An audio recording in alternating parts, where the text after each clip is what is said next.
and Crabbe. Welcome, Uncle Richard. How are you? All right, thank you, and yourself? Well, thank you. All righty.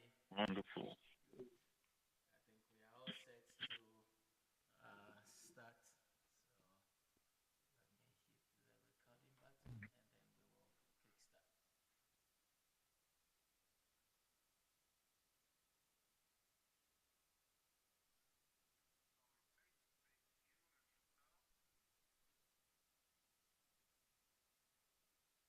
Recording has started. All righty. Hello, folks from around the world. Once again, we want to take this opportunity to welcome all of you to our show for today. As usual, it's always a blessing to have Mr. and Mrs. Crabbe take us through a powerful time of learning. And today it's uh, one of those important topics that we want to look at as part of our discussion. Today we are looking at the subject on uh, the power of thank you in relationships. But before we begin, let us say a word of prayer. Father, in the mighty name of Jesus, we give you glory, we give you praise. We thank you for the opportunity to be in your presence and also to learn. And we pray that you will grant us wisdom, understanding, insight, and foresight, even as we learn on the topic of saying thank you in relationships. We thank you in Jesus' mighty name. Amen. And Amen. Alrighty. So, like I said, uh, today we are looking at a very important question in relationships: the power of thank you. Is it actually necessary to say thank you when you are actually expecting it or not expecting it? But today, Mr. and Mrs. Crabbe will take us through an hour of learning, and then we will also have opportunity to ask questions and time. So, Mr. and Mrs. Crabbe, I hand over to you as you take us through this process of learning. Thank you. thank you, Dr. Samuel Jacobs Abbey and your team at Be Inspired Podcast. It's always a joy and a privilege to be with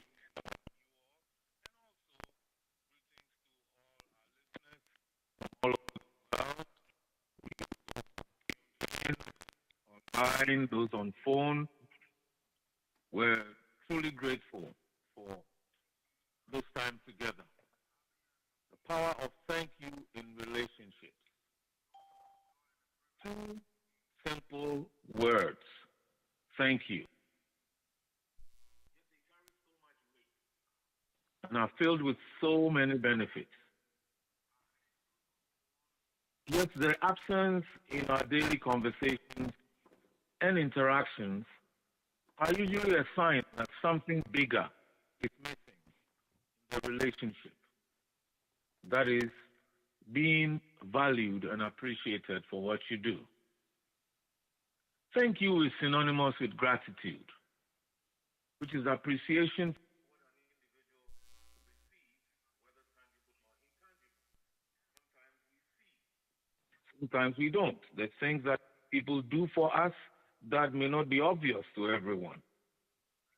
And there are those things that we see. Somebody gives you a present, you see the present. But maybe you know somebody who prays for you or somebody who might encourage you just by a phone call. People might not see it. It's not something you actually see, but you hear, and you are encouraged. With gratitude, people acknowledge the goodness in their lives. Something good has happened to me, and so you thank whoever is the source. And in the process, what happens is that we recognize that the source of goodness is not us. Somebody did it. And in saying thank you, it's also recognition of the source from which the action came. In other words, We think beyond the actual action to the person. And if you're wanting to answer the question, why is it important to thank someone? It's not just recognizing what they actually did, but goes beyond the action itself. You recognize that this person is important. And that's what is key to understanding why thank you. A thank you to someone is so important. Maybe they just did their job. And so you don't feel like you should thank them. But just think about it. What if they didn't? So gratitude helps us to overcome our negative bias. This is what you find psychologists writing about a lot.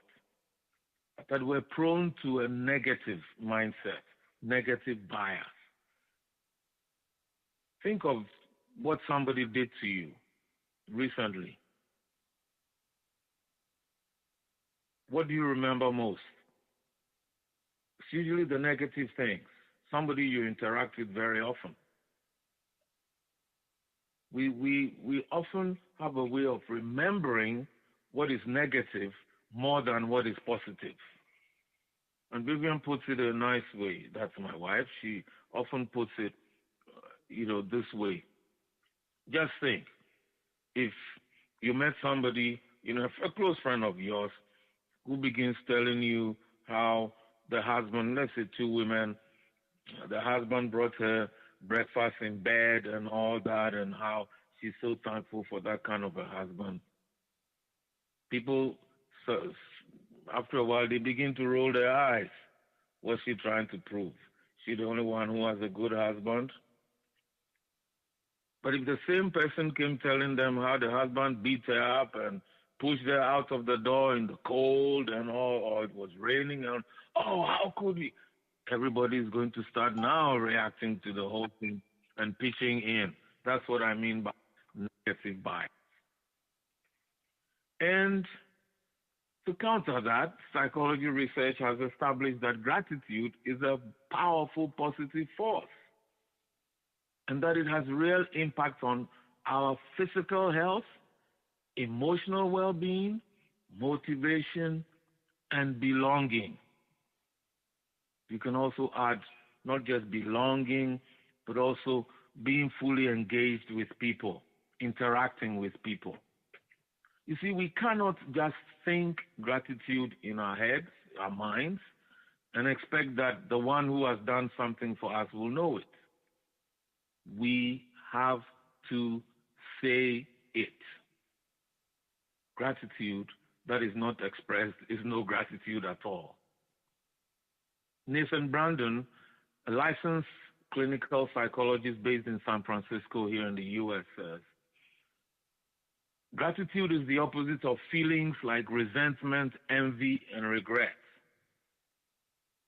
Simply put, if we don't express how thankful we are for something, other feelings will take its place. And those feelings are usually not positive. Gratitude is the simplest, most powerful way to acknowledge another person's value and humanity.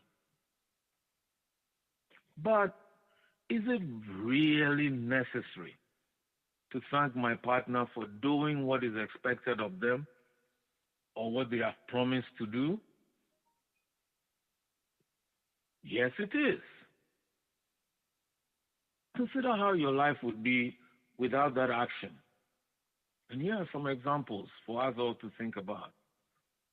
Giving you a glass of water when thirsty, helping you to lift a heavy suitcase,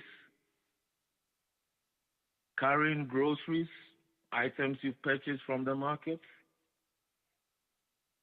washing a pile of dirty dishes or cleaning up after a party. These are all things, they're expected to do it. But what if they didn't do it? These are all things you could do. Some of you might be saying, I can do it myself. But they all take time and energy. And having someone else to do some of these things saves you that time and energy, especially when you're already tired. And what about when you can't do the action yourself? Like when you are unable to get up and walk to the fridge to get some cold water. You realize now that we so easily take for granted what we consider normal, everyday stuff, nothing special. And yet, just pause for a moment and think, what if my spouse didn't do? You fill in the blanks.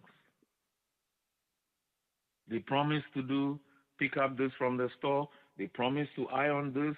They promised to do the laundry. They promised to do that, and they didn't do it. You say, oh, but if they do it, isn't that their job? So just think again. Regardless of whether they do what they have promised or not, it's a good and healthy habit to say thank you, to say that you notice, acknowledge, appreciate, and value what they do. Being thankful then can liberate us from a preoccupation with ourselves and help us to focus more on the bigger picture of the relationship we're involved in. Simply, being thankful reminds us that there is more than one person in the relationship.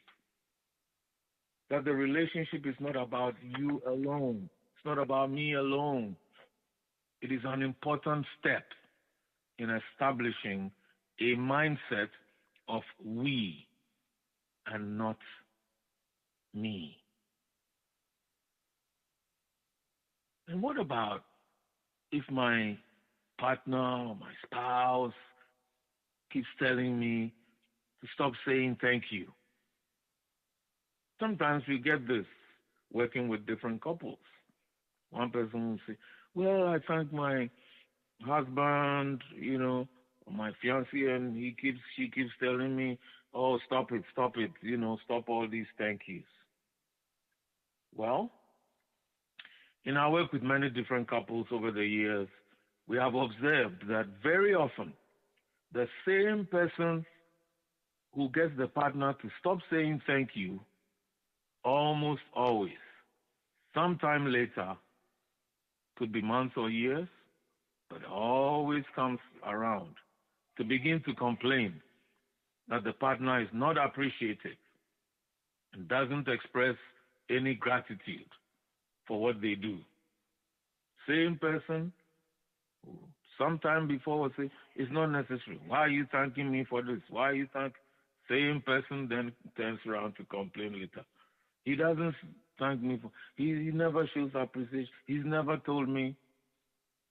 The reality is that every one of us, whether we admit it or not, every one of us is positively affected by hearing that something we do or have done is valued. And if your partner keeps telling you to stop saying thank you, maybe you should find out why. And here are some reasons.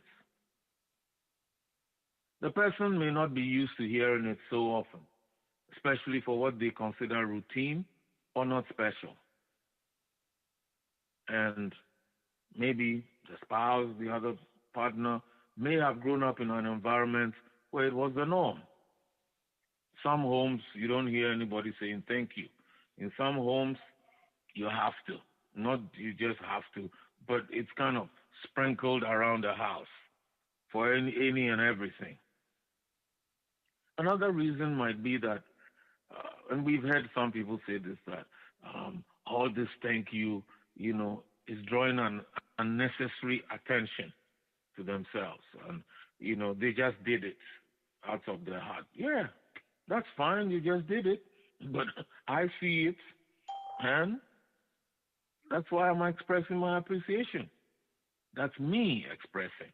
The one who sees it, the one who is on the receiving, who benefits from the action. They are the ones saying it. So it's not so much drawing attention. Yes, we understand people who don't want to be thanked publicly, but we're talking about a relationship, two people. And then there are also those who turn down the thank yous or discourage the partner saying thank you because they feel your thank you is not genuine. And that's something we have to think about. So you have to ask and make sure that it's not that your partner is just uncomfortable with you saying thank you, but maybe they feel this is not genuine. But it could also be, a pointer to pride when someone discourages the other from saying thank you. It's a way of saying, I don't need your recognition, which actually undermines the whole idea of being in a relationship. So, are there any benefits at all of saying thank you? How does expressing gratitude benefit a relationship? Psychologists and neuroscientists are discovering, yes, they are discovering because studies are still ongoing, how the simple expression of gratitude as part of daily life, see, not just expressing it once a while, but making it part of daily life, improves well being and relationships. Gratitude even makes you happier and healthier. Here's one example. There's so many, and this is the fascinating thing, you know, um, researching for this presentation as we read different things, and we kept coming across studies in psychology and neuroscience.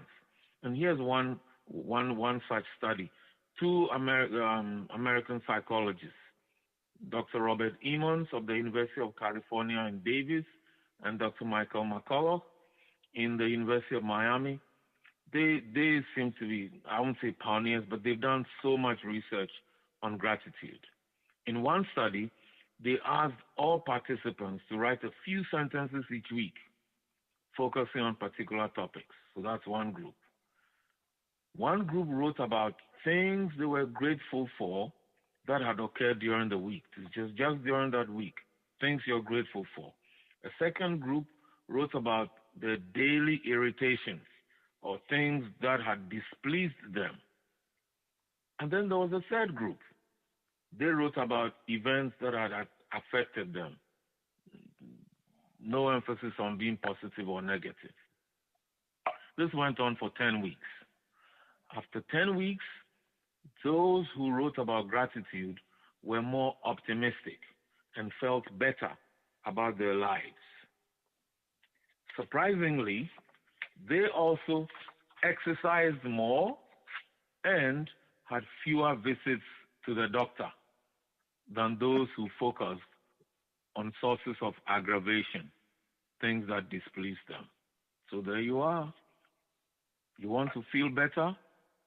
Less doctor's visits? Why don't you practice saying thank you to your partner? And maybe not just your partner, but everyone around you. Giving thanks can make you happier, yes. And a study reported by Harvard Health shows that couples who show gratitude for their partner and who express that gratitude regularly feel more positively towards their partner. There seems to be in positive psychology research that gratitude is strongly and consistently associated with greater happiness. You can't be angry at somebody you are thanking for. That's what it means, you see. So maybe if you get angry with your partner very often, maybe you should practice saying thank you a little more often than you are doing now to them and see what happens. Gratitude helps people feel more positive emotions, relish their good experiences, improve their health, deal with adversity, and build strong relationships. Indeed, most of the studies published on this topic supports an association between gratitude and an individual's well-being. Just think about it. The times in which we live, you know, studies are all link gratitude to enhanced physical health. Here are some of the details. Reduced stress. So you're going through stress. You should practice saying thank you to people a little more often. Your partner, first of all. And then gratitude linked to stronger immune system in these days of COVID and RSV and all these other strange diseases around. You know, we can actually protect and boost our health by learning to say thank you. Wow. And then gratitude linked to improved sleep quality, lower blood pressure. And in relation to lower blood pressure, one study actually said taking time to think through things that somebody has done for you and being grateful, expressing that is a way of slowing the mind down, which is what helps it. So it helps our mental health as well, which is a good thing. Research has even shown that expressing gratitude releases oxytocin, nicknamed the love hormone or the bonding hormone, which builds a greater connection and bond between two people. This is really good stuff, you know. Other studies have looked at how being grateful can improve relationships. For example, a study of couples found that individuals who took time to express gratitude for their partner not only felt more positive toward the other person, but also felt more comfortable expressing concerns about their relationship. Sometimes we work with couples where one of them doesn't want to talk about their relationship. Maybe there is the absence of showing gratitude. You know, it's not just the positive aspects, but also encouraging you, giving you more confidence to express concerns about the relationship. Nathan Brandon, licensed clinical psychologist based in San Francisco, says, if you tend to be a grateful person, you may also be more generous and compassionate toward others.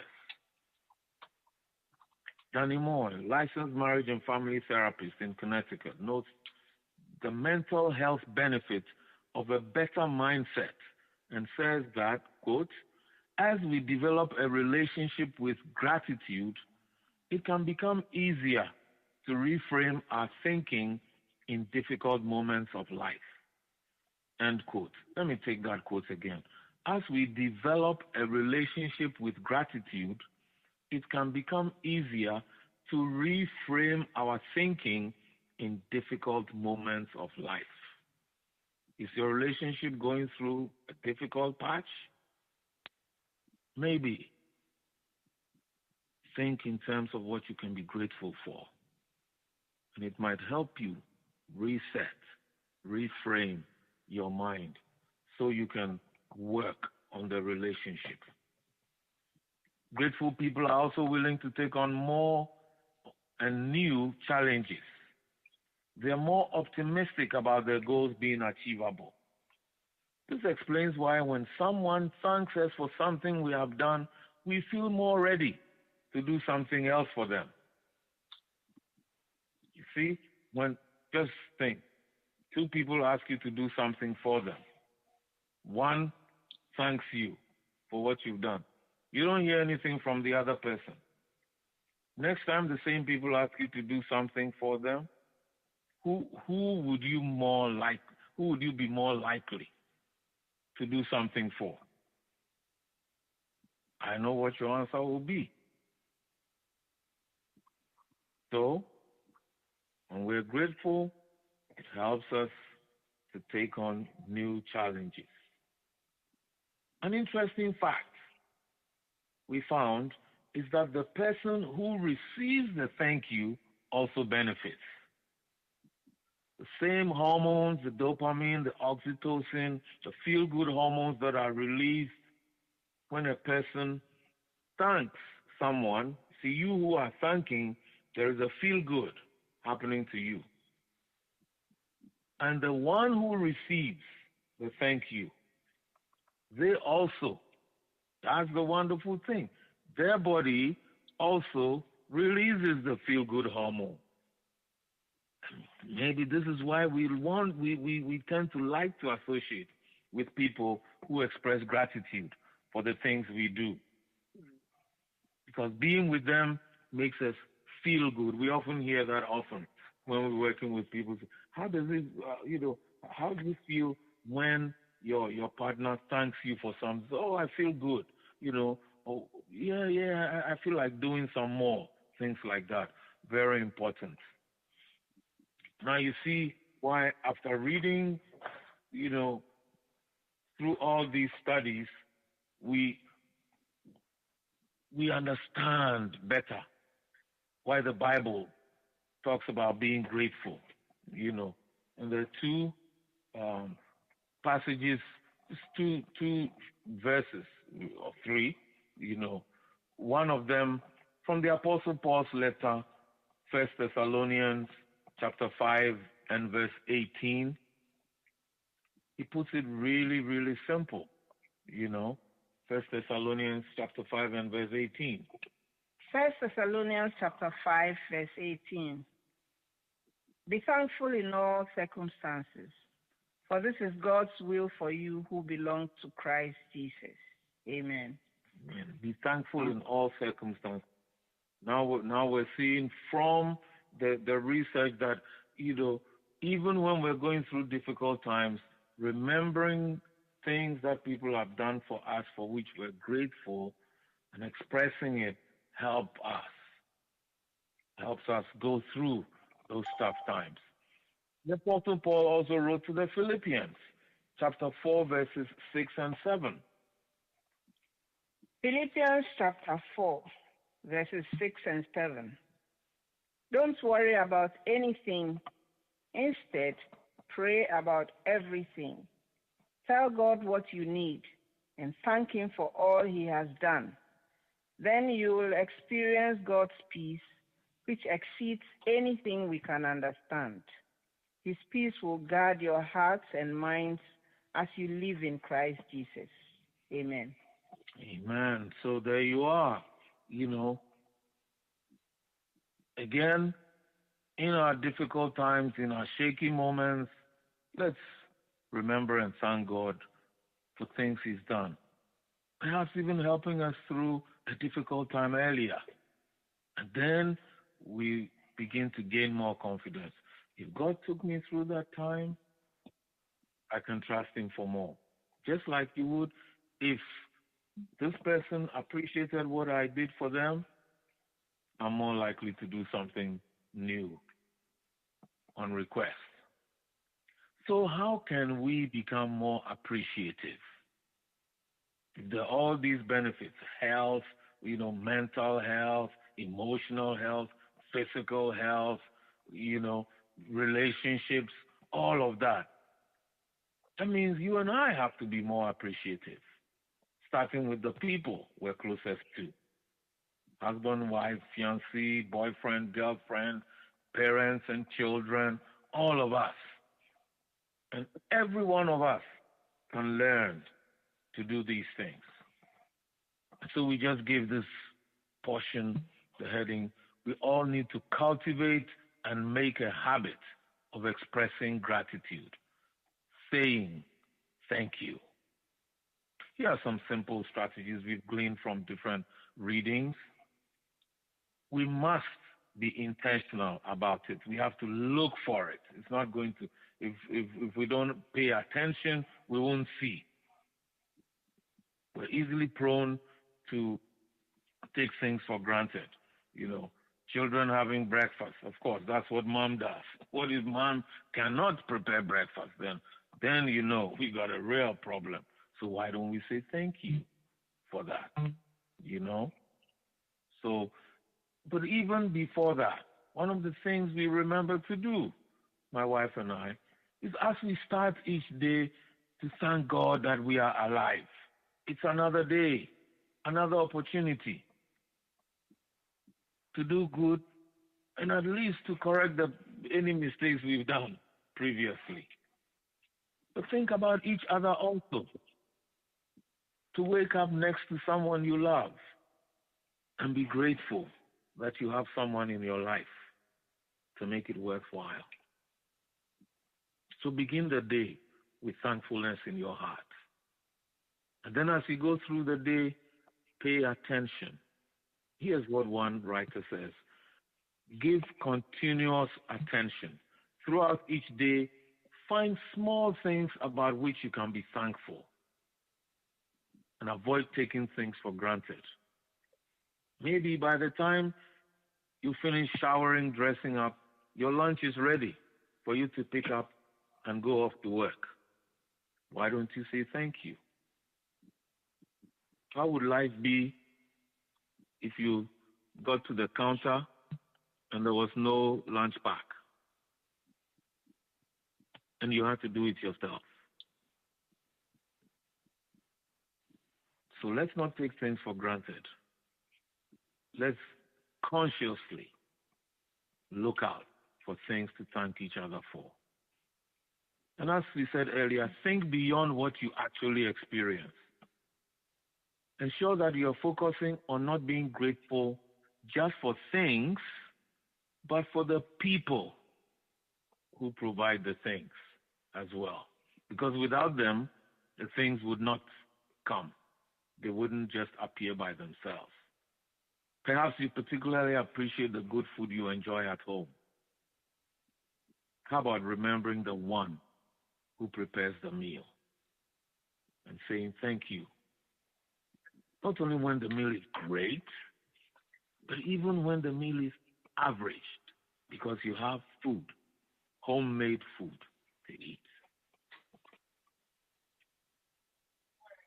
Some authors also talk about actually writing down things you're grateful for. It's a good exercise. This time of year, look back.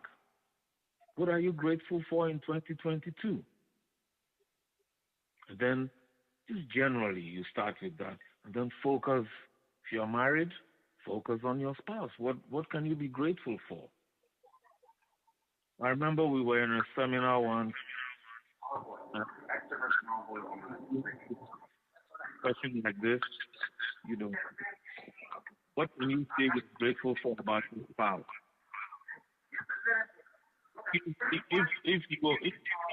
If you have on pickup, please mute. Thank you. And as I was saying, we were at a seminar and we were doing this gratitude exercise. One thing you can be grateful for about your spouse. And there was a lady there who said, I don't know. I really don't know what to say. And then we said, at least you can say you're thankful that he came to this seminar with you. Because as you can see in this room, there's some wives without their husbands. And then she replied, oh, but I had to almost drag him here. He didn't want to come. And then we replied, but he's here. But he's here. Can you say thank you to him for that? And you should have seen the man's face. Mm-hmm. He just brightened, and until that time, he hadn't said a word. But thereafter, he began to contribute, That's the power of saying thank you and noticing even what started out annoying us turn out to be something positive. And here's the most important part of the thank you. We actually have to express it. We have to express it. When we share what we're grateful for, it holds even more power because the person actually hears your voice. It's your voice telling them thank you, not somebody else's. It's very different from telling them, oh, my friends who came for, dinner the other day, they all say I should say thank you for, the wonderful meal you prepared. And what about you? What about you? So if you are in a relationship, remember that your voice can make a powerful impact in the life of your partner. When gratitude is expressed and shared, it helps both the one giving the gratitude, expressing it, and the one receiving it. We've said that. And it's important actually to voice it. Why? Just think about it.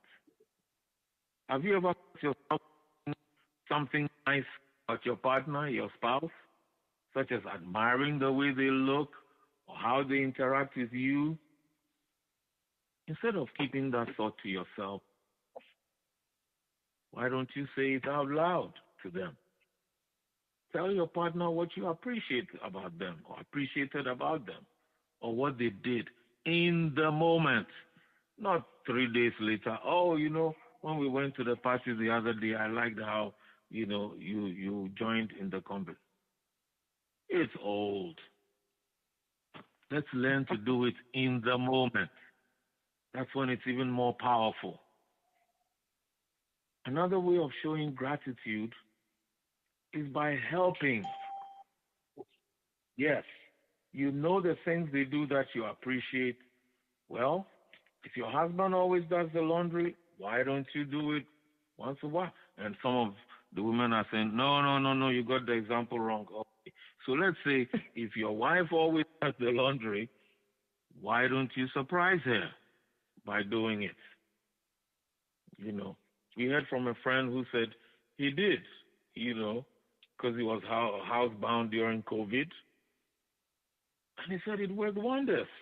The first day was tough because he didn't know how to operate the washing machine real well.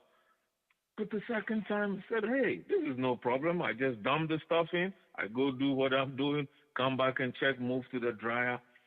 And when his wife, who was an essential worker, as we called them in those days, came back, it was just wonderful. It wasn't just a sign of relief on her face, but the joy of knowing, wow. And here's what we hear people say at that time. What they say when the partner does something like that is, wow, he was thinking about me. She was thinking about me. It tells me that he cares about me. Isn't that what makes us feel loved? Every one of us? Yes. That the other person cares for us? Yes. So why don't we do it more often and make it a habit? Mm-hmm. And for those of us who have children, involve your children in thanking and letting your spouse know how much you appreciate them. Why the children? Because they're learning. And it's helpful for them also, their own growth and development. And getting them in the practice of gratitude can be a fun habit to build as a family. In fact, sometimes we even give it to couples in counseling. So, okay, so for the next week, this is going to be our exercise. We'll see who will win the thank you challenge, And the next, we're reviewing who said thank you more often and what it's done to them, and then we encourage them to keep it up. Because as you've already heard, there are tremendous benefits. Children especially can be helped to notice the small things that they also do that brighten the lives of their parents. And yes, it's not only children to say thank you to their parents. We parents also have to practice that with our children because they also can feel valued and appreciated when we say thank you to them. Think about it also. When we're giving them something or we give them something and we ask them, what do you say? And they say, thank you, mommy, thank you, daddy. And they do things for us and we don't say thank you. What are we telling them? What are we teaching them without even saying a word? That when you grow up, you don't say thank you. See what they will take into their own marriages? And who would have given them that bad example? So let's involve our children in saying thank you. Let's all join the thank you challenge. Father, mother, children. And let's see who wins in the coming week, even before the Christmas presents are opened. Let's see who will win. Because when the Christmas presents come, thank you is expected. And will come more naturally. But what about the everyday? Those are the ones that make even for deeper meaning. And then here's another one to practice. Practice expressing gratitude, saying thank you for your spouse, your partner if you're not yet married, even when they are not around. Here's how it works. It can be easy to get into a routine of complaining about our partners when they are not present. Men, women, when we meet in groups, sometimes that's where the conversation goes. What do we say? For example, if we're talking about what bothers us and what, about our partners or expressing frustration with some home situation, our instinct in groups often is to join in and share our own complaints. So here's the challenge. Next time this happens, turn the complaining session into a gratitude session. Why don't you start? When everyone says, well, we these days, no, but my wife, no, the men these days, how they are. I say, well, my husband, and see how the conversation will change. And then, like my wife found out from one lady, when she repeatedly challenged her, so what else does your husband do that you appreciate?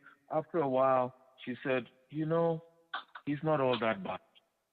And yet before, like 15 minutes before, nothing good. When we focus on the things that our partners do that we appreciate, and especially when we can say it in their absence, it helps us to feel even more grateful to them, especially when we are in a complaining festival, or a complaining session.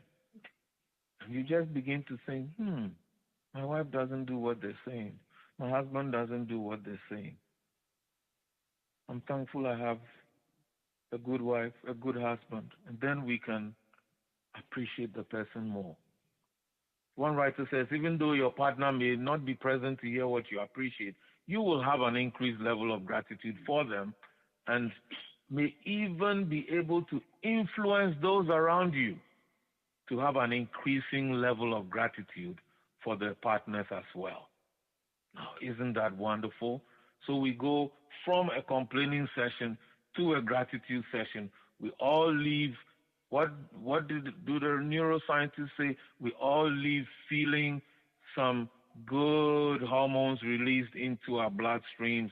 Oxytocin, the bonding hormone, yes, dopamine, the feel-good one, they're all released, and we go away feeling better instead of everybody leaving the place gloomy and carrying the gloom home. We arrive home better, more confident, in a great, happier mood. And what do? We spread that mood around. And last point here is to count your blessings. Count your blessings. What do we mean by this? At this time, when the year is coming to an end, we can all sit down and take time to think through all that we've gone through the year. Then we can identify specific things and actions that our partner or our spouse has done for which we are grateful. Remember, it's very easy to focus on the negatives. But now we're going to think of the things for which we can be grateful for. And hopefully, as we do this exercise, we will find something positive about our relationship that might help us have more confidence to work to build it up instead of tearing it down. Dr. Moy, another clinical psychologist, puts it this way. In an quote, in an ever-moving social media obsessed society, it can be hard to enjoy the gift of rest and stillness. But gratitude can help. Gratitude helps us slow down our nervous system and gives us permission to feel joy. Let me take it again. In an ever-moving social media obsessed society, it can be hard to enjoy the gift of rest and stillness, but gratitude can help. Gratitude helps us slow down our nervous system and give ourselves permission to feel joy, end quote. The joy of having somebody special in our lives. The joy of having lived till now. And yes, the end of the year is a good time to look back and give thanks. So we conclude, Vivian and myself, we conclude with our own thanks, our own set of thanks. First to God the Almighty, who has given us life and good health, and voices to speak with you every month. And thank you, our dear listeners, who promote and share their information about this program, and whose questions and contributions have always enriched the program and challenged us to keep studying and researching. We do know there's a growing call of people who listen to this program for the question time. So for those who've been contributing questions regularly, thank you also. And then to Dr. Samuel Jacobs Abbey and his awesome team at BeInspiredPodcast.com. You have ensured that our message has gone out to thousands all over the world. It is a message of hope and confidence that in Christ, every person can have a fulfilling and joy-filled relationship. Every love relationship can be deepened. Marriages can be healed and families strengthened. So thank you, Dr. Jacobs Abbey and your team, for helping to send this message around the world. And on a personal note, huge thanks to my bride of 40 years, Vivian, my beloved partner in ministry. A week from today, we celebrate 40 years of marriage, of which we have spent about 35 years working with singles and married couples, pre- and post-marriage, about relationships and marriage. Thank you, Vivian, for being a wonderful wife, lover, partner, and friend. And thanks also to our children, who keep us honest, down to earth, and share candid feedback and ways to improve this program. To all of you, thank you. And here's wishing you all a Merry Christmas. Some have had Hanukkah, some will have Kwanzaa, whatever your festival is at this time. Enjoy and be grateful for what you have. And our prayer is for many, many blessings from God in the coming year. Thank you. And over to you, Dr. Jacobs Abbey. Thank you so much for that powerful presentation on thank you. So guys, this is the time for you to ask your questions, and Mr. and Mrs. Crabbe will be grateful to respond to your questions. You can send your questions either by text message, or you can also do that If you're on the line, you can unmute yourself and you can ask the question directly, and we will answer that as accordingly. So let's begin with the first question here to you, Mr. and Mrs. Crabbe. The question here says that saying thank you, it's always a necessity.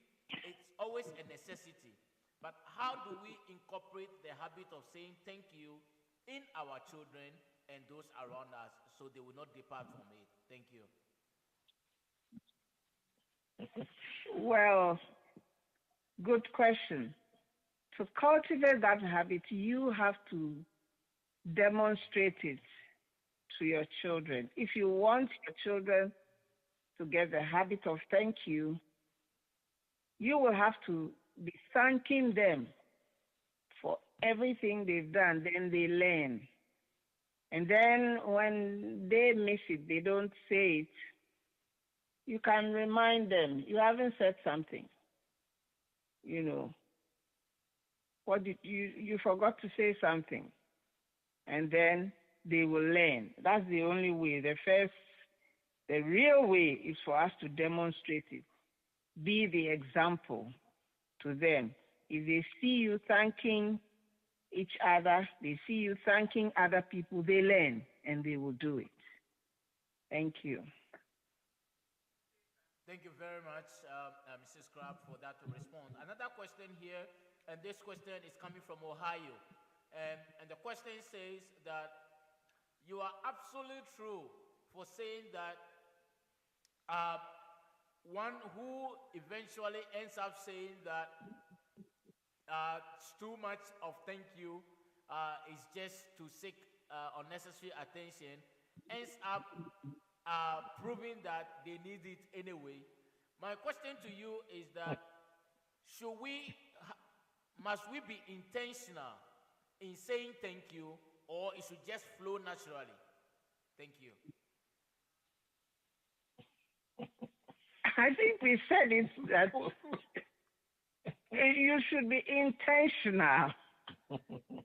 Make it a point to say thank you. And for it to be intentional, you will have to observe. And then you will see the things that those around you have done to say thank you. And then as you start doing it intentionally, it will flow. At a certain point, it will not be a problem for you anymore. You will say it. So start by being intentional. Look out for things and say thank you to each other. That's how you can do it. There's a saying that actions that are repeated over and over become habits. And then habits that are practiced over and over become behavior. At the point that the behavior, then you can say it flows naturally. And so it starts, as Viviana said, from the intentional, and then we have to be disciplined about it. That's why we look for the things. We have to do it, and then over time, it becomes more natural to us, and then it will flow. When something happens, whoever it is, you say thank you, and it just flows. Could be the flight attendant giving you a cup of water on the plane, or the drink that you wanted, and you say thank you. It could be your child bringing you your slippers. It could be the person who gives you your McDonald's in the window, and you say thank you to them. Just think, what if they got your order wrong? So when they get it right, how about a thank you? With a smile. The more we do it, the more it's going to be part of us.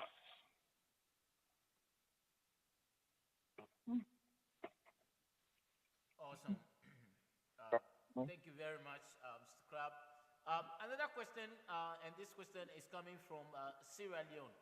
It said, good evening to all of listeners. This is a very important topic, even as we are wrapping the year. an act of appreciation and gratitude is always important. But can you express appreciation without necessarily voicing it? Can it be seen in the quality of gifts you give to each other, or must it have to be said verbally in order for it to be valued? I don't know if what that the person meant, but I'm sure you got the question. Yes, it goes both ways. You have to express it, and you have to also show that you truly appreciate. So the voicing should come. Speak, open your mouth, and say thank you. It's not difficult. Thank you is not a long sentence.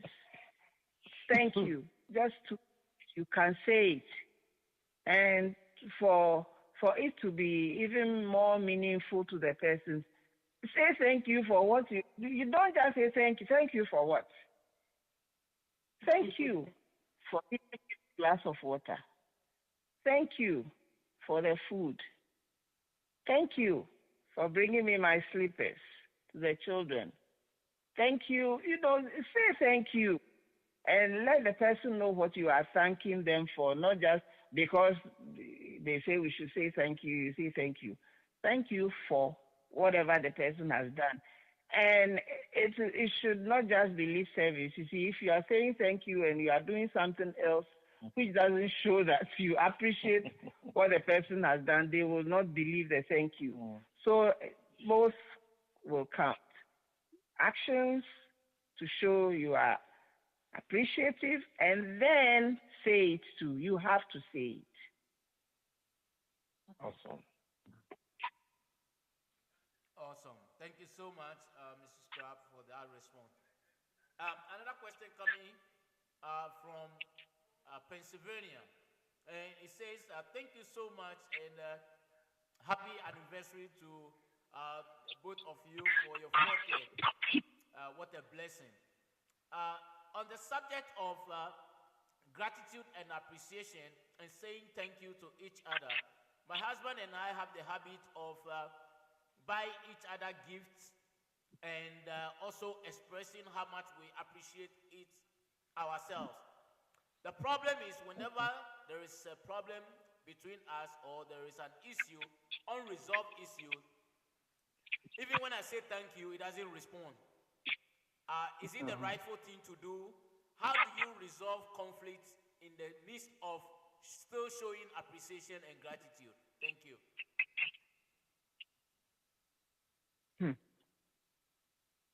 If you say thank you and he doesn't respond or she doesn't respond, say it anyway. It will go in. A person is hearing. Sometimes they just want you to know they are very, very angry with you, so they won't mind you, and so that they know you will be hurt. You see, between my husband and I, he is the one who, if you say thank you, he says thank you and you don't respond, he'll be very, very hurt. So I used to do that. You say something, I won't say anything, so that you will see that I am angry or I am hurt or something. It doesn't work well. I have learned a better way. If you are not happy with something, open your mouth and say it rather than behaving in ways that will make the person think. Say it. And it is better that way. And even if you are wrong, you have done something, you are upset with something, you can still say that I'm sorry that I did this, but I want to say thank you for this and that. Always say it, even if the person doesn't respond. Say it anyway. They have heard it, and it will work somehow. So continue to say the thank you. Don't decide that, well, when I said it, she didn't say anything. He didn't respond, so I won't say it anymore. No. Continue to say it. one of the points we made earlier in our presentation was this information from a study of couples that found that individuals who took time to express gratitude for what the partner had done, you know, not only felt more positive toward the other person, but also felt more comfortable expressing concerns about the relationship. So, part of your question had to do with the resolving of conflicts. Sometimes, according to this study, it can help to break, some of the barrier. And yes, as Vivian has said, there are those who decide, I'm not talking to you, so whatever you're saying, I won't mind you. But the truth is that what you said has gone into their minds. Sometimes we just, remind people between our two ears is the brain, which filters everything that comes in. This is why what we say is very important. Because the person who is angry with us, hearing us thank them for something they've done. You can't have positive and negative sitting there like that all the time. Something will have to give. And so, yes, let us say it's all the same. The person doesn't receive it. They're the ones who are not benefiting maximum. But at least they're hearing it. And all the studies are saying somebody who hears thank you, it has a positive effect on their mind. So, it's very likely it will contribute to more positive outcomes. Even though initially they may be annoyed at hearing your voice, what is that voice saying? That voice is saying something positive about them to them. And the brain will work on it. The mind will work on it. Thank you. Thank you very much. Let's see here. All right, there's another question here. But before we go into the question, if you're on the line and you want to ask a direct question, please, you are permitted to do so. Just unmute yourself, introduce yourself. You don't have to mention your name. You can just tell us the location where you are, and then you can ask your question directly. Secondly, in case you want to send us a text message. Right? Go ahead. No, I was saying you don't have to mention your name. That's you correct. can, Yes. Yeah. Yes. And then you can also, if you choose to send us a text message, we'll do that on your behalf. The area code, the country code will be +1. Area code will be 571-337-9185, and then we will read that on your behalf. So let's go to other questions that have come in. This question is coming from Canada. And he says that, thank you very much. Good evening to all of you. What a powerful subject on the power of thank you. Mr. and Mrs. Crabbe, I want to ask this direct question. Now, I overheard you mention that we should be intentional in saying thank you. But let's take the scenario from personal relationship to office work. When you do things for your supervisor and he doesn't say thank you, and you approach him or her with a concern that little things that you do, he or she doesn't seem to recognize or appreciate, and it takes offense to that, should you continue to offer your best or just withdraw? Thank you. You see, people who don't know how to say thank you, if you confront them to say that, what I do, you don't see it, you don't say it, they get angry because they don't even understand. You can do it the other way around. Your supervisor doesn't say thank you. Begin to say thank you. Intentionally, it will get to them. When he does something or says something, say thank you. And they will begin to recognize that there is a difference. They will change. It will change them. So don't rather react and say you won't do your best. As a human being, if you do your best, you yourself will feel good. And believe me, God will bless you. If you are doing the right thing, and when somebody is not thanking you, God sees what you are doing. He is the one who rewards everybody amazingly, and you will be surprised. So don't just stop doing it because your supervisor doesn't even see it. He doesn't recognize it. Believe me, somebody is seeing it. And who knows? You might get a better job somewhere. So don't do your least. Do your best. Even if the person is not saying thank you, it's very important. Do your part.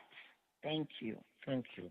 One way of helping this kind of boss to be able to say thank you is sometimes making the occasional statement, saying, sir, an occasional thank you would be helpful. It would be nice. That's, how I heard somebody say it.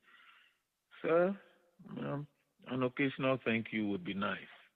It would be nice to hear a thank you from you once a while, And just look at that. Maybe, just like Vivian is saying, maybe usually people don't know. They even take it for granted. I'm paying you to do the job. What's the problem? But if you didn't show up, then if you didn't show up, then they would know that, I need this person. So, say, sir, an occasional thank you would be nice. I have heard some supervisors, bosses, brag on their staff, how their staff are wonderful, but they're saying it in public at some other meeting. Sometimes it's a meeting of other managers, supervisors, but the staff themselves don't hear it. And when you hear the staff, or when the staff talk to you, that they don't feel valued in any way. They don't feel recognized. This is why you find that all these recognition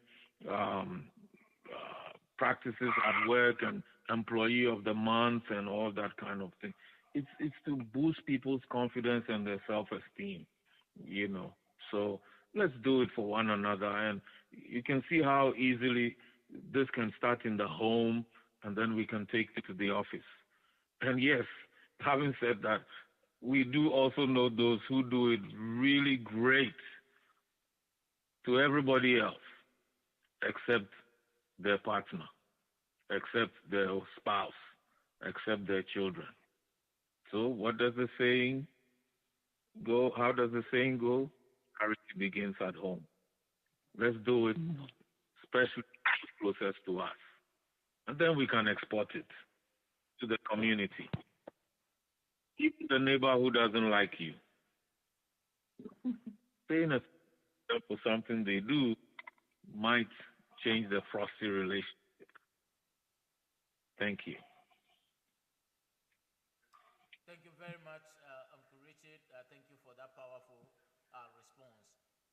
Is there anyone on the line who is trying to ask a question? We hear a prompt.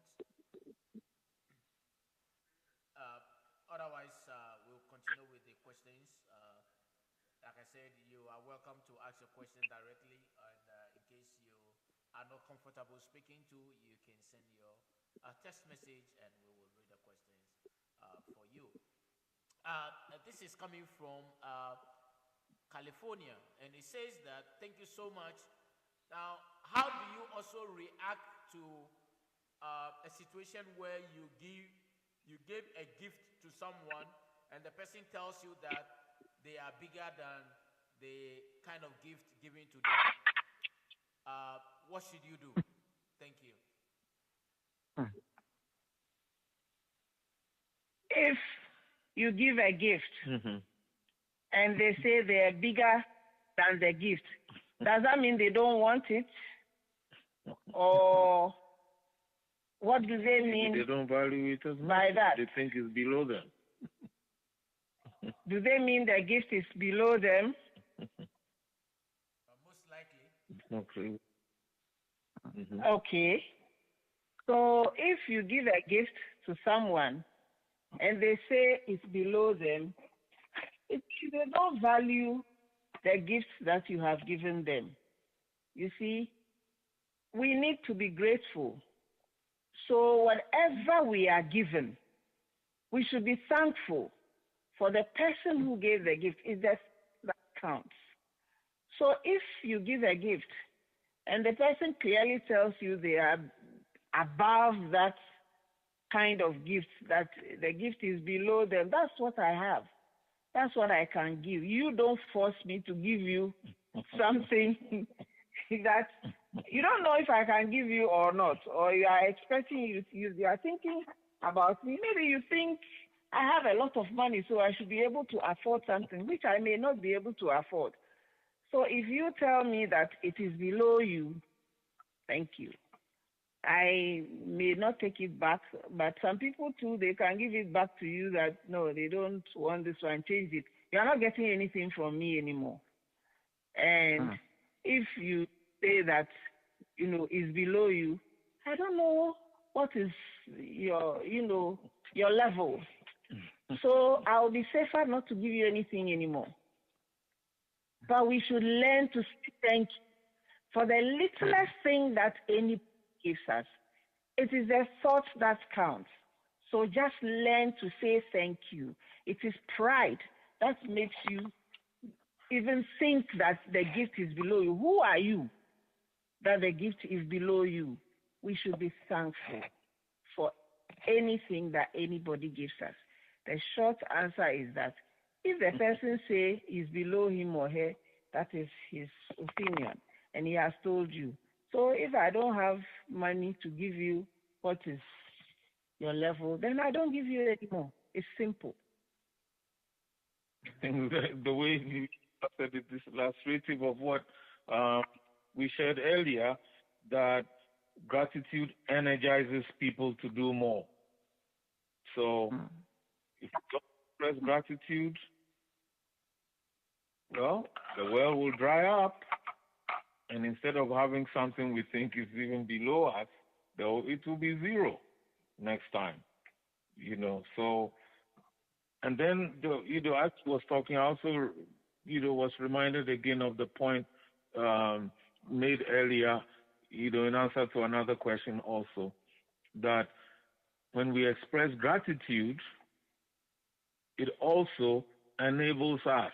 Those who express gratitude are the ones who also feel more confident expressing concerns about the relationship. So if all you do is expressing concern about the gift, which is the relationship between you, well, you're just kind of killing the whole opportunity to be able to improve the relationship, But as she said, receiving the gift, saying the thank you for it, then you have a foundation on which you can talk about the gift itself.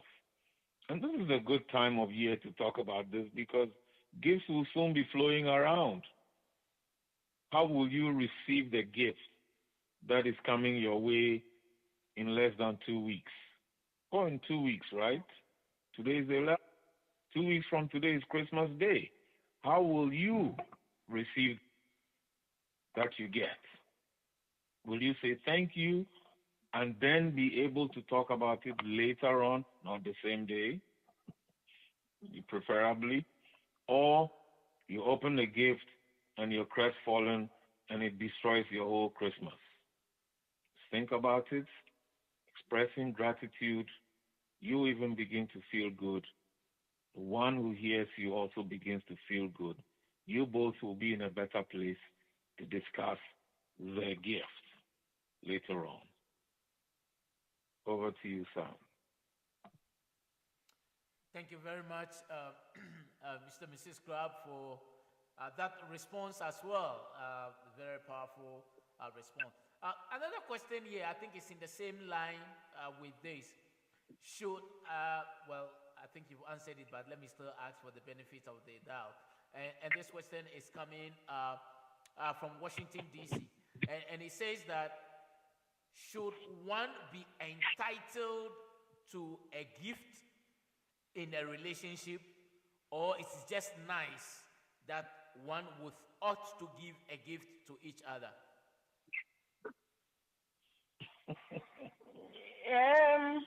Yes, we are all entitled to a gift in a relationship.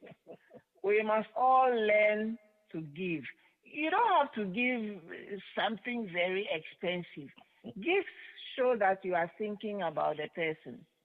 So it is not like, we don't demand gifts, but when you give, it shows that you are concerned, and think about it, that you have to give something. So you think about it and give, and we don't demand. Nobody will demand. Well, some do. Well, some do, but usually we don't demand that you have to give me something. But when you give, it shows that you are concerned, you love the person, you think about the person. So do it. Make it a practice. Some people, it's not their habit. It's just not part of them. We talked with a couple, and the lady said that actually she has never thought of it. You see, as a child, she was the last one, and everybody gave her gifts. Nobody demanded anything from. Nobody expected her for anything, and she, apart from being a last one, all the older siblings were much older than her. So she came at a time when the big sister and big brother could be her parents. Working. They were, already married and working, and she was a baby running around, and everybody gave her gifts all the time. So she didn't know how to give gifts. So she had to learn. That one we understand. That is between the two of you. You can talk about it, even about background, to explain that I don't know how to do this. I was not used to it. Fine. But you can learn. And there are people who never received gifts. Nobody gave gifts in their home. So they don't know. But we can all learn. We can all learn and do it. And there are benefits for both, the giver and the receiver. So you will also be blessed when you learn to give. I have a follow-up question to that. So maybe you can help our listeners to this.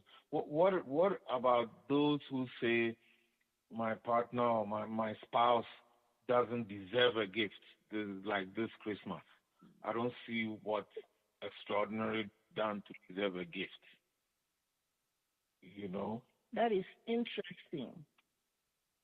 There is nobody who doesn't deserve something. Everybody deserves something.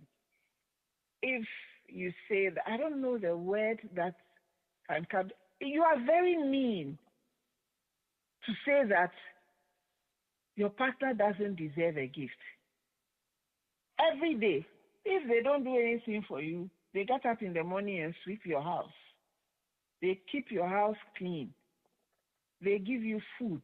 That person makes food for you to come and sit down and eat. How can you say that they don't deserve anything? They do things for you. So if you say that your partner doesn't deserve a gift, or, anybody around, people say all kinds of things. My parents don't deserve a gift. You are a very mean person.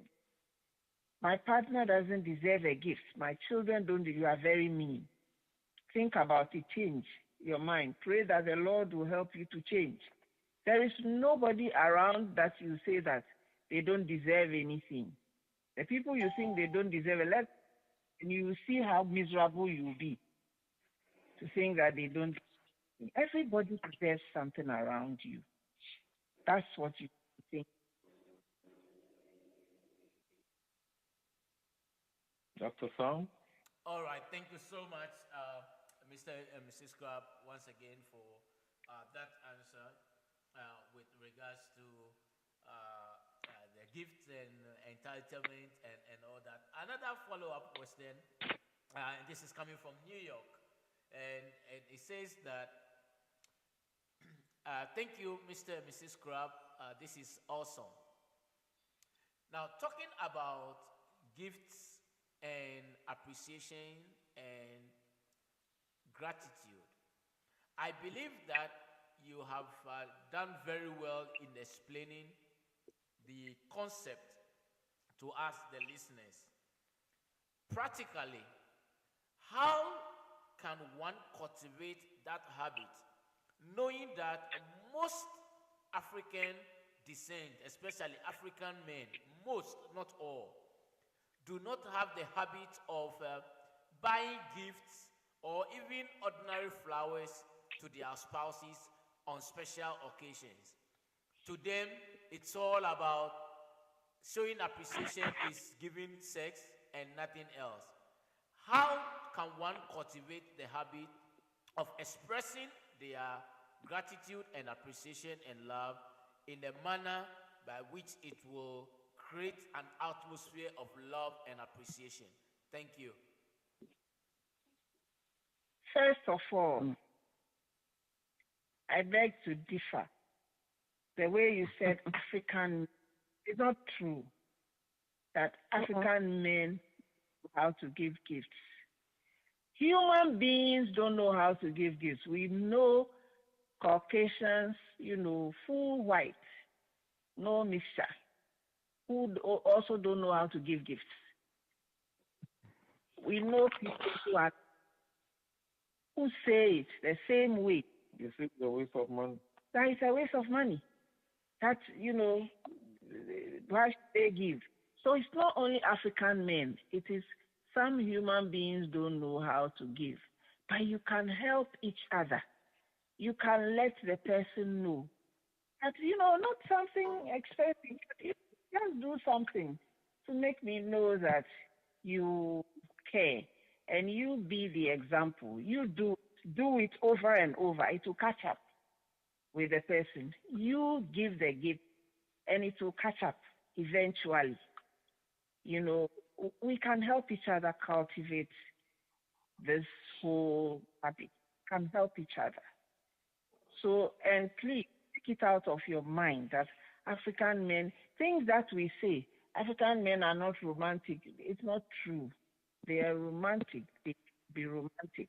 African men don't know how to give gifts. It's not true. They give gifts. In fact, some of them give gifts above and, so please take that out of your mind. And if your partner you think doesn't give gifts or doesn't know how to use your partner, you give. Continue to do it and you'll catch up. So the example of actually giving the person a gift is one practical way of help them, teaching them, as Vivian says. Another way is just to talk about it. On the same way we're saying you express thanks, what did we say? Those who express thanks are the ones who are more likely to be able to express concern about the relationship. So bring up the issue, Hey, honey, I love receiving a gift from mine, not just for my birthday, not just for Christmas, but occasionally, an occasional gift. And it doesn't have to be something huge, but just something that reminds me that you're thinking about me. This is what two people in love are supposed to be able to do without it being a fight, And as Vivian has emphasized, you're not asking for a $10,000 gift. You just something that reminds me. In fact, in one of our seminars, we heard a woman say, if my husband came from town and he had bought me a pen, and said, hey, honey, and, he had it wrapped, and I opened the pen and said, honey, I just saw this pen. I said, wow, this is something I think she might love. She said she might want a pen. And then she said that my husband thought about me when he saw the pen means I am in his mind. And for that, I will be grateful and I will express my thanks. And I said, well, Do I really write with pens?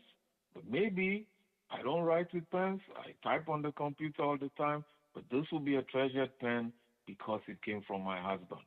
We heard a lady talk about a husband. Yes, you mentioned flowers. A husband who hadn't bought her flowers in a long time. And, you know, they talked about it, that she missed receiving flowers from him. They were going through a tough time financially. And not long after that, he came home from work once, and it was it a three stalk flower or something like, three, just one of those very small bouquet, you know, and it was artificial. It wasn't natural. She said she took it from him, and just the fact that he remembered the discussion they had had, that she missed getting flowers from him, and that he had brought her that, she put them in a vase, and it's right in front of her desk where she can always see it when she's working. Now, how much did it cost? Very little. But again, what did we say in our presentation?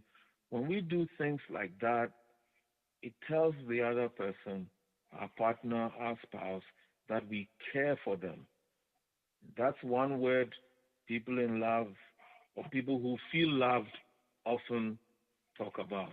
I feel this person cares for me. So think about it, talk about it, and then I've heard some men say, "Oh, well, I really don't know what my wife likes." Why don't you ask? And ladies, it also helps to let him know, give him some ideas, you know, and then see him practice. And remember to say thank you. And gentlemen, when she does it also, remember to say thank you. It helps all of us. We benefit from it. It's important. Over to you, Dr. Sam. Thank you very much. Thank you very much, Uncle Richard, for that powerful contribution as well. There is a message here, and I think it is more of a contribution, and that is coming from New Jersey.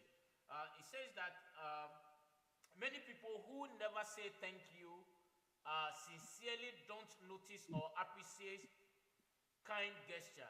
They lack the necessary emotional intelligence and empty and empathy to understand other people's kindness or effort to make their lives easier. They take everything that you do for them for granted because that is what they expect. So it's just a contribution. I don't know if you want to touch base on that, Mr. Crabbe. Well, Mm-hmm. it could be true Mm-hmm.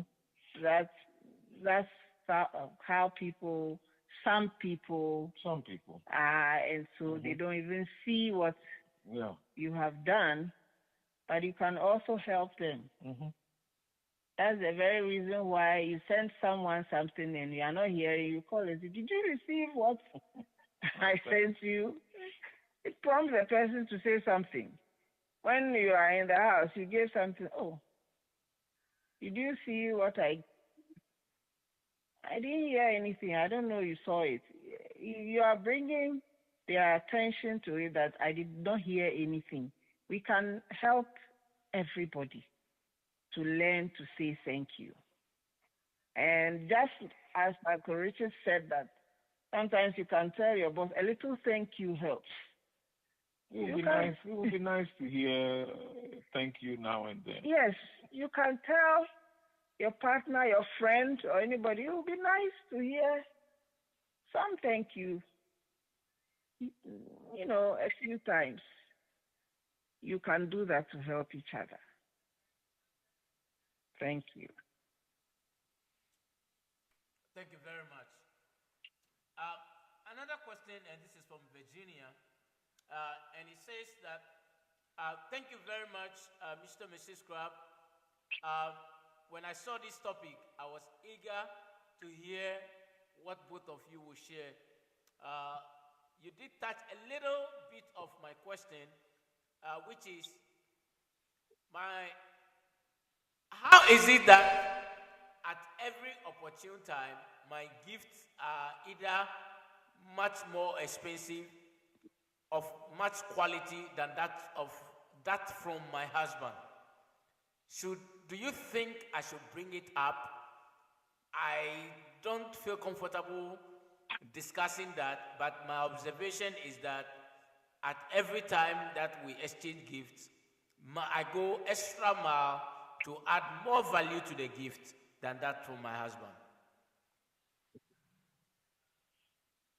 Well, okay, so let's let me take it from a man's viewpoint. Perhaps he just doesn't know how to buy gifts for you. What I mean is your taste. And I'm not saying you have an expensive taste. Don't get me wrong. The things that you would place more value on. That's what I'm saying. You see. So, like you said, you yours seems to have more quality. Maybe that's what you need to help him to understand. Say, hey, honey, I appreciate you know you getting me a gift also. You know, um, this is the kind of gift I really like. What you got for me, okay, good, but I would, if you got me something like this, okay, hint, hint, it helps because what's your goal? Your goal is to be able to get something that you feel good about, you know, and not simply that you are exchanging gifts so he got something.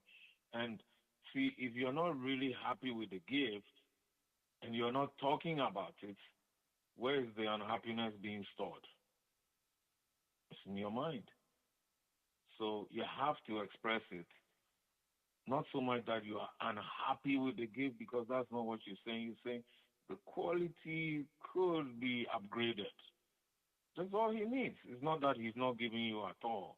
So, put a little more quality in it and give him the idea of the quality you might like. The same, we could flip the people involved and say, yes, sometimes some husbands also say the same thing you've said about what their wives give them.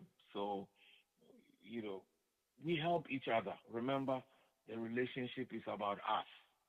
We, not me.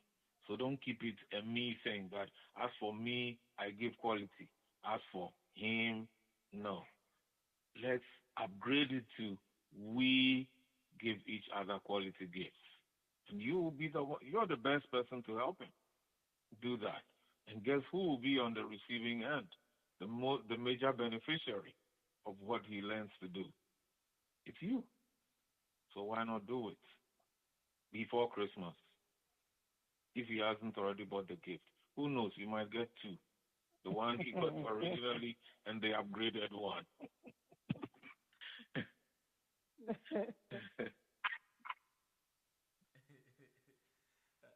All right. Thank you very But, much. Yes.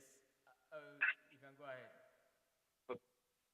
no, I said over to you. All right. So Maybe my wife will get me two gifts now that I've said now that you so. said so.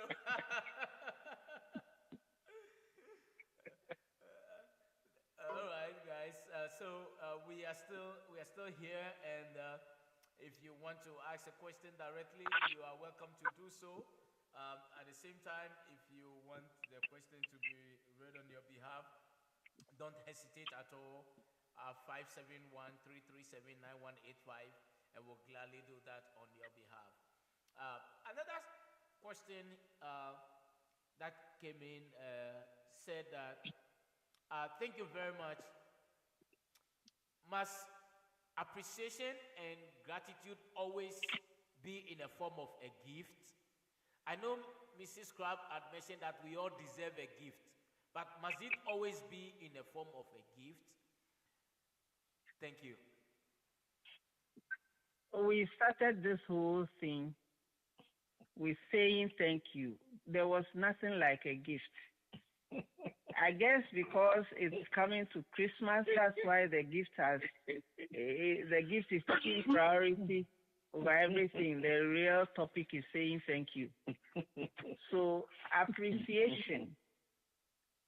First thing we said, say thank you. Open your mouth and say thank you.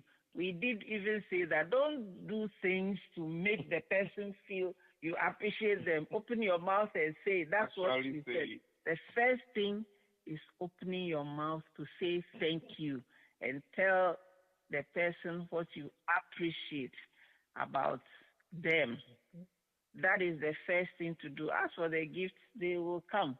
And the only thing is that, don't say that somebody doesn't deserve a gift. That's what I mean. That everybody deserves a gift. You can give a gift. That also goes to say that you don't force yourself to give something that you don't have. If you are going to borrow money to buy gifts, you are already in trouble. So you give what you have. So the appreciation is not just gifts. It shouldn't always come in gifts. That's not how you appreciate. You say it with your mouth, and your actions will show you appreciate the person before the gifts come. Some people give gifts because they can afford and they don't even appreciate you, but they give you gifts. So it makes you think. But that's not how we should go about it. Open your mouth, say it, let your actions show that you appreciate the person. Then the gifts will even be more meaningful. Thank you. Thank you very much. That's true. The gift ought to be meaningful. Thank you so much, Mr. and Mrs. Crabbe. Well, we still here, and so if you have more questions, right now we have only 3 questions left, and so hopefully we'll get more question comes in. Otherwise, that will be our last 3 questions for the day. So this question says here that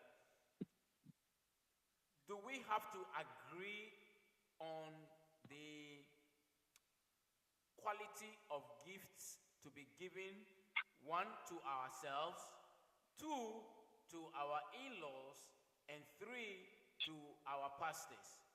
Many a times, in the case of myself and my wife, we've had few issues because we disagreed on the kind of gift to be given to our pastors. I am of the opinion that I need to spend much more on my spouse rather than a pastor. But my wife thinks otherwise. She'll prefer to get nothing and rather give the gift to a pastor. That always creates internal conflict. From your experience of 40 years of marriage, if a case like this is presented to you, how will you counsel us? Thank you. My wife is sitting here and she's listening very well, attentively. When it comes to providing, I take, and we does this a lot, we share with couples a lot, first, from the Bible, because we're Christian people, 1 Timothy 5:8 talks about providing for the people of your own household first. That's where we take our principle from. That yes, we do appreciate pastors, bosses, neighbors, and all that, but our primary relationships have to do with family, and starting from the home, husband, wife, children, we go grandparents, parents, siblings, and the circle widens from there on. That's our principle. So I would not put my pastor over my wife. If you want a direct answer, that's me, and I've given you my principle, 1 Timothy 5:8. So if Your wife thinks that pastor deserves something more and will prefer not to get any gift, but rather you give it to pastor. Okay. Let her understand this is what I am giving you. Whatever you want to give pastor, you can give. But I am giving you this, and I will not change it for anything because I value you. I value you first, above all. You are number one in my life before anybody comes. Yes, we will give everybody. Pastors deserve very good gifts. Sure. Pastors deserve great gifts. But the person right beside you, the husband, the wife, if your pastor dies, you will leave. You will get another pastor. If your husband dies or your wife dies, that is a great loss for you. Even if you get another husband or another wife, it is not like the one that died. There are so many things. You will forever miss that person. Let us treasure what we have right now and treat each other very well. Everybody else counts. But your immediate family, the people right with you, they matter. They should be number one before any other person. Yes, we learn to appreciate everybody. And of course, pastors deserve very good gifts, but think of your spouse first, please. Think of your spouse. We know some people who will not give things to their spouses, but they will give gifts to their pastors. You know, we know somebody who could buy so many things for pastor and his wife, first lady, and when the wife is asking him for something, he say, I don't have money. That's not right. That's not right. So think about it. Thank you. Thank you very much, Mrs. Crabbe. Thank you. So our last but one question here says that thank you so much for this wonderful presentation. Now, talking about appreciation and gratitude and saying thank you to each other should be incorporated in the counseling process. What do you think? Because, Mr. and Mrs. Crabbe, you will agree with me that when couples get married at the early stages of their marital life, they tend to follow almost all these principles. By the time they get into their 5th year of marriage and beyond, then they violate every fiber of the principle. They become too familiar with each other, and the basic things like thank you, appreciation, showing gratitude and support, just for some strange reasons, vanishes from the relationship. Again, 40 years of experience is no joke. Please show us how we can incorporate this into the marital counseling process so that people will know that you don't just do that for the first couple of years, but it should be part and parcel of the relationship forever. Thank you. Thank you. Obviously, this person who is saying, giving this contribution, very good contribution. First of all, you haven't been to any of our seminars. And also, you haven't learned with us because it's one of the very first lessons we teach in counseling. Appreciation and affirmation. All those who have been through our counseling will attest to that. One of the very first lessons. It's about the 3rd lesson that we learn in counseling. So we do. It's there. It's part of what we learn in counseling. So thank you that it should be part of it. It's already part of it. We always teach them. Younger couples, premarital, those who have been married, those who have been even married for a long time, we teach everybody. It should be part of us all our life. Every day, we have to do it. We have to learn to do it. So everybody can learn to do it. Even if you don't know how to do it, you are old. You think that, oh, we are old. We've been married for so many years. You can still do it. It's part of the things that help us to grow and feel loved, we feel appreciated, we feel we are valued. So we can learn to do it. Yes, we do teach it in counseling. Thank you very much. It's good. Part of the question said, for some strange reason, the couple stopped saying thank you and all that. There's no strange reason. They begin taking each other for granted. When I get home, there will be food. At the weekend, laundry will be done. There will be vacuuming. There will be this. There will be that. It's no strange disease. It's called taking each other for granted. And that's why we were drawing attention to the fact that consider how your life would be like if those things you expect did not happen. You got home, no food. Or even that the food was already in the freezer.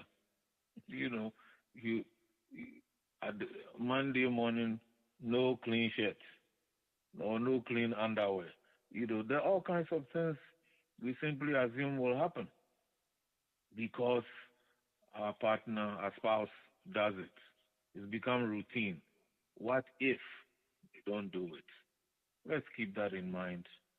Let's bear that in mind.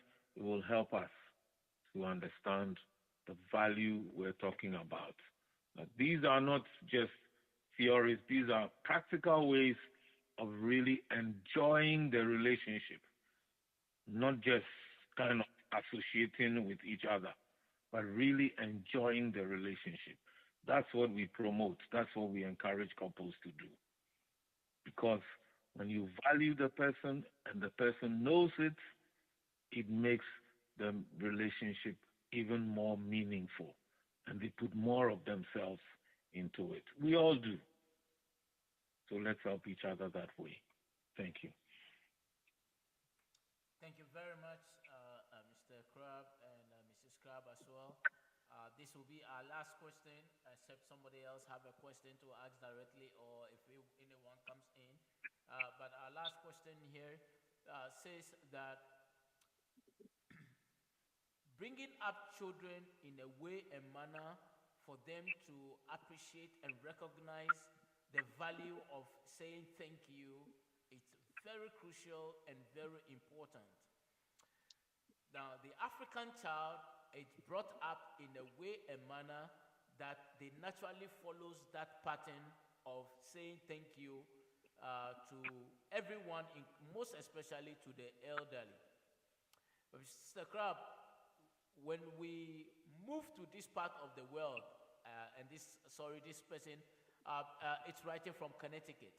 So when we move to this part of the world, it takes that the cultural or the societal behavior of this part of the world tend to have an influence over our children when they get to the school system. Suddenly, they stop saying thank you. When you talk to them, they shrug their shoulders, and they don't necessarily care about the values that was instilled in them at birth from Africa.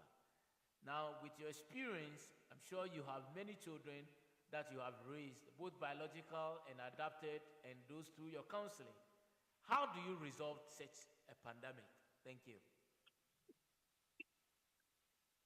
It's a very simple thing. Continue to teach the children, be persistent, let them continue. If you brought them from Africa, you come here. Yes, we are in a different environment, but the environment doesn't make you not to say thank you. So you continue to say it to them and help them to say it. Everybody loves thank you. Everybody loves to hear thank you. So if they are in an environment where some children don't care, they talk back to people anyhow, you will have to gently, don't shout on them, but gently remind them to learn, excuse me, to learn and say what they have to say, how to behave. You know, I had an auntie who, did it in a very nice way. If you behave in a certain way, if you say something, that's not ladylike. That's not how a lady behaves. It teaches you. You just put it in the children and help them to recognize how much your partner, your husband or your wife is doing in the house. If you think they're misbehaving, you can help each other. Mommy, talk to the children. Let them appreciate what daddy does, how very good he is, how very helpful he is. Daddy, help them to see how precious mommy is and make them see the little things they do. Children sometimes they see the things that their friends do in school or say, and sometimes they try to, try some of them in the house to see how it works. You make them realize this doesn't go well here. In this house, it does not happen. There are many things that they may hear their friends say. One of our girls, when she was very small, I think she was in nursery school at that time, under 5, and she used to mention somebody's name. A certain boy is that this boy says that if you ask your parents things and they don't give you, lie on the floor and cry, and they will give it to you. I said, he told you that? He said, yeah. I said, it doesn't fly in this house. If you throw tantrums, you are not going to get anything. So don't do it. So we talked about it. And I had even forgotten about it. So they took a picture at the end of the year. So a class picture. When they came showing me the picture, I was asking, so who is this? Who is that? I pointed to this guy and said, Naughty. She mentioned the name. I said, why do you say Naughty? So he's the one who said that we should throw tantrums. So she learned a lesson. We can talk with our children.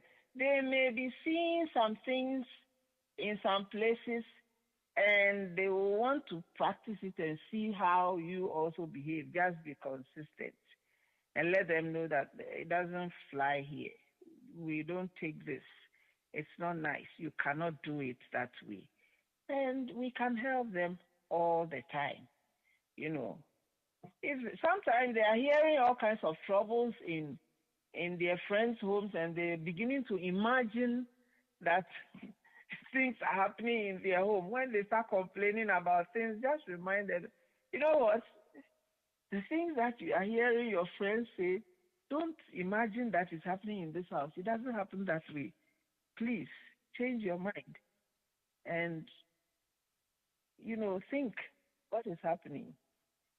It's not like your friend's house, so don't be behaving this way. We don't behave like that in this house. You can help your children. I hope we've answered the question. That's good. You have. Thank you so much. And then I will still hand over back to you because we don't have any other question. All right. So thank you, Dr. Samuel Jacobs, Abbey and Be Inspired podcast. We're grateful for all this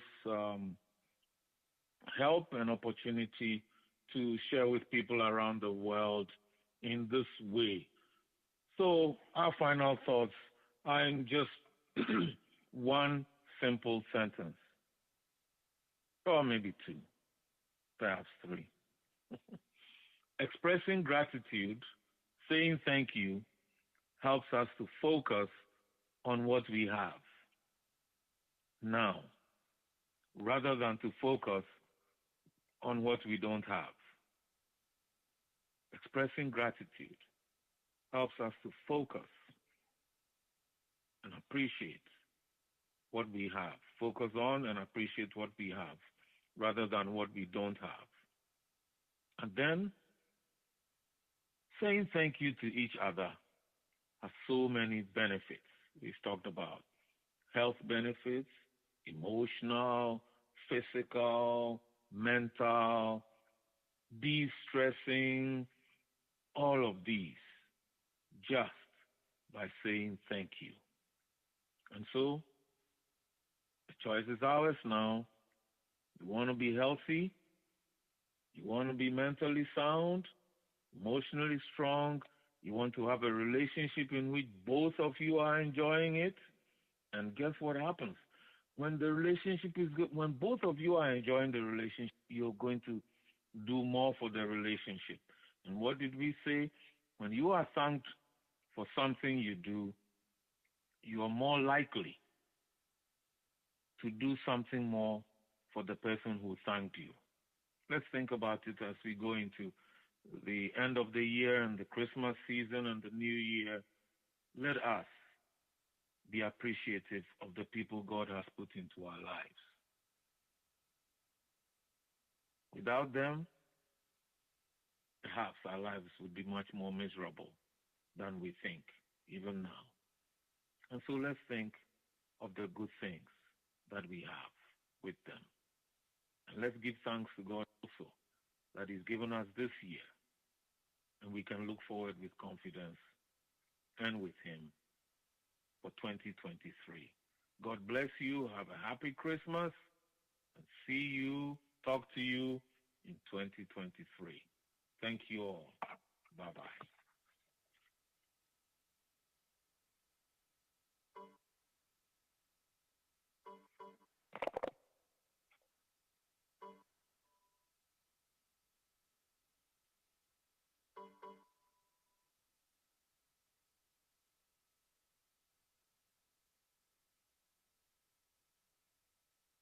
Goodbye.